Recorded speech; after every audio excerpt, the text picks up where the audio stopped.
Welcome to Love Life. I am Michael. I'm a person in recovery from co-occurring with mental health and substance use disorder. I have a few acronyms, a few gifts uh, that I work through also uh, manage so I can have a better quality of life. That is PTSD, post-traumatic stress disorder, and ADD, uh, attention deficit disorder. So those gifts are like the amusement park I never intended to pay for, but I enjoy learning how to live a better life through managing uh, managing my gifts.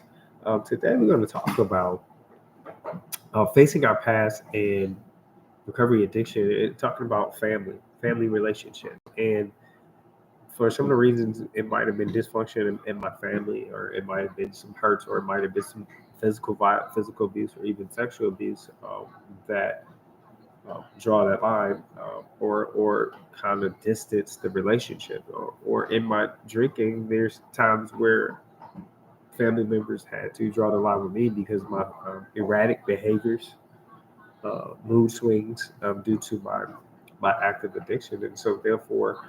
Um, they drew a respectful distance, or they drew boundaries because they didn't understand.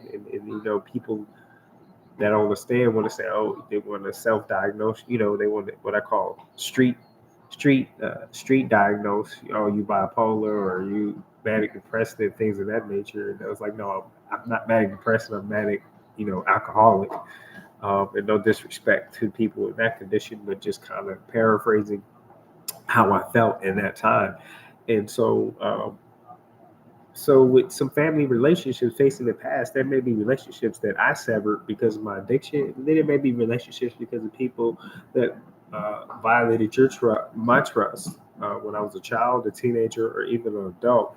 And so the things to look at is how do I go about making peace with what happened with the past in that relationship, and two, protecting my peace now that I'm in recovery, and three, uh, respecting those boundaries. And when we say boundaries, we're saying things that keep me in this. If you're healing on purpose, some things I feel like you gotta hurt to move forward. It's not healing on purpose. Is not going to be everything feels good all the time. So I say that to say this. I've had issues with both of my parents, and there's some things as an adult where I didn't handle it appropriately because, or I didn't go about it processing it appropriately because I was an active addiction.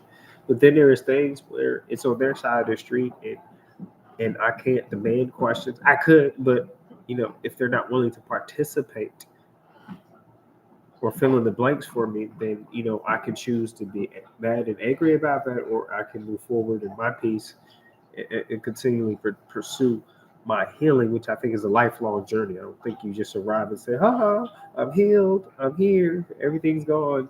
Stop." I don't think it works like that for me. I'm explaining my perspective of it. You may have a totally different perspective or approach, and that's fine. I'm just here to encourage you. Don't stop the process. Don't stop pursuing your peace with those areas of your life. So we talk about family relationships. It's very touchy because you feel like family is supposed to love you unconditionally, and that's not always the case. I feel like as an adult, family is what we created, right? If I have my own child, my child's 23 years old. That was my family. She lived with me for a little bit, and now she's an adult.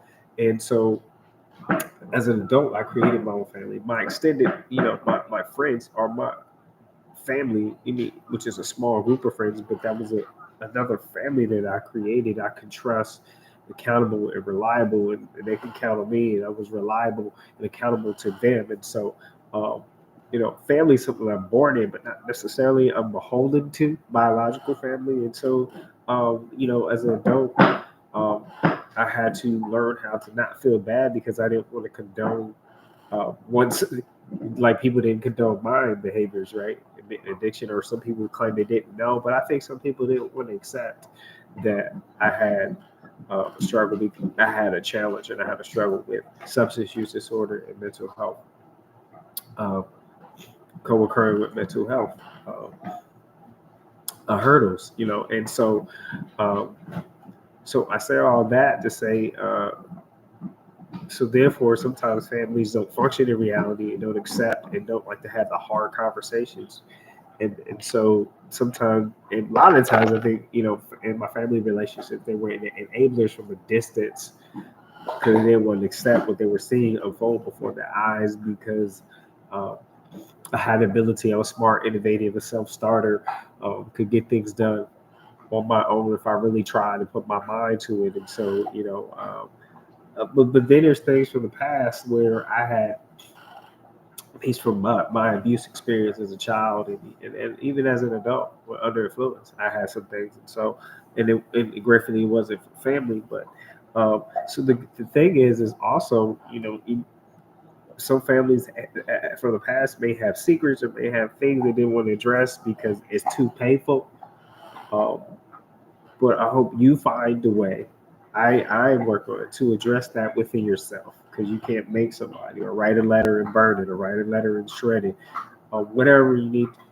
We need to do to release that so we're not triggered to want to go back to old behaviors and old habits of you whatever our drug of choice is to take to damage ourselves. And if you're just starting out, you know, the best relationship to make peace with is the relationship um, with yourself. So uh, I come to you today saying, you know, there's no one key, no solution when it comes to this family thing. Family can be a very painful thing, or it can be very easy to walk away, depending on what your experience or how much family or how much value is in the family. For someone like me, I don't, because what I went through, where I'm at right now, I can honestly say it's very hard for me to have emotional attachment to my biological father and biological mother, and that's no disrespect to them. Just for what I went through psychologically, emotionally, mentally, it's very tough to have that uh, because I got to a point of exhaustion from that. But on another note, I still try to work through that and acknowledge that, and it's not a comfortable thing. So you gotta be willing to be uncomfortable to grow and to make peace. And you don't.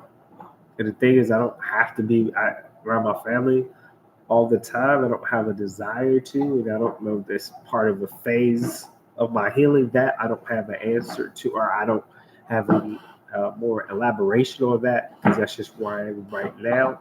Uh, for those of you who listen, I appreciate you. But the main thing is let's not use it, and I don't want to use that anymore for a reason to use my alternate substance or to do my alternate activities that cause detriment to my life. So that's the main thing about facing the past is identifying it so it no longer can have a power over me to trigger me into doing activities and doing things that are detrimental to my mind, to my body, to my emotions, right?